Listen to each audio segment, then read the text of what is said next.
پیٹھ پیچھے وار اور چغلیاں سازشیں، یہ دنیا والے کیوں بھول گئے ہیں کہ یہ تماشا خدا بھی دیکھ رہا ہے۔ جاہل اور عالم میں اگر رات بھر بھی بحث جاری رہے تو جاہل ہی جیتے گا۔ دوسرے لوگوں میں اپنے اندر کی گندگی تلاش کرنے کو شک کہتے ہیں۔ اپنی زبانوں کو عادی بناؤ سلام کرنے کا، اس سے دشمن کم ہوتے ہیں اور دوست بڑھ جاتے ہیں۔ زندگی میں کچھ بھی کرنے کا ارادہ رکھتے ہو لوگوں کے بھروسے پر نہیں بلکہ اپنے بھروسے پر اور اپنے دم پر کرو، کیوں نہ کہ لوگ تو تبھی اٹھاتے ہیں جب مٹی میں ملانا ہو۔ اپنی نیکی کو بھول جانا اور دوسروں کی نیکیوں کو یاد رکھنا مومن شخص کی نشانی ہے۔ انسان سے غلطی ہو جاتی ہے، ہمیشہ غلطی کا اعتراف کرو، سرخم ہو جاؤ، میرا رب کریم بہت عزتوں سے نوازے گا۔ گالیاں نکالنے سے کوئی طاقتور نہیں بن جاتا اور اسی طرح سے برداشت کرنے سے کوئی بھی بزدل نہیں بن جاتا۔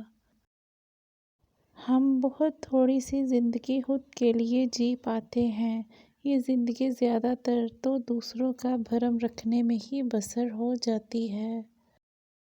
صبر اور برداشت کرنے والوں کا مقدمہ اللہ تعالیٰ کے پاس جاتا ہے۔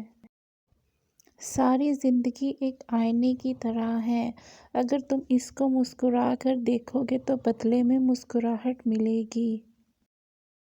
عجیب و دلکش بات ہے کہ سمندروں کے رب کو اپنے بندے کا ایک آنسو پسند ہے۔ کسی جاہل آدمی کو دلیل دینا خود کو ذلیل کرنے کے برابر ہے۔ دانشوری کا تقاضا یہ ہے کہ جب تمہارے ارد گرد چھوٹے چھوٹے کان موجود ہوں تو منہ سے بڑی بڑی باتیں نہ نکالیں۔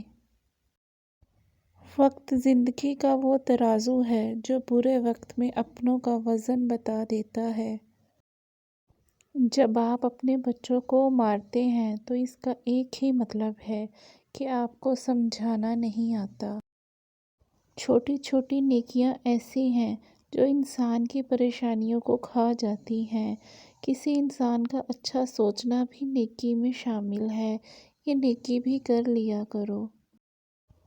بس اتنا یقین رکھو زندگی میں ہم جو کچھ گنوا دیتے ہیں، کھو دیتے ہیں، قدرت اس سے کہیں بہتر ہمارے لیے چن کر رکھتی ہے۔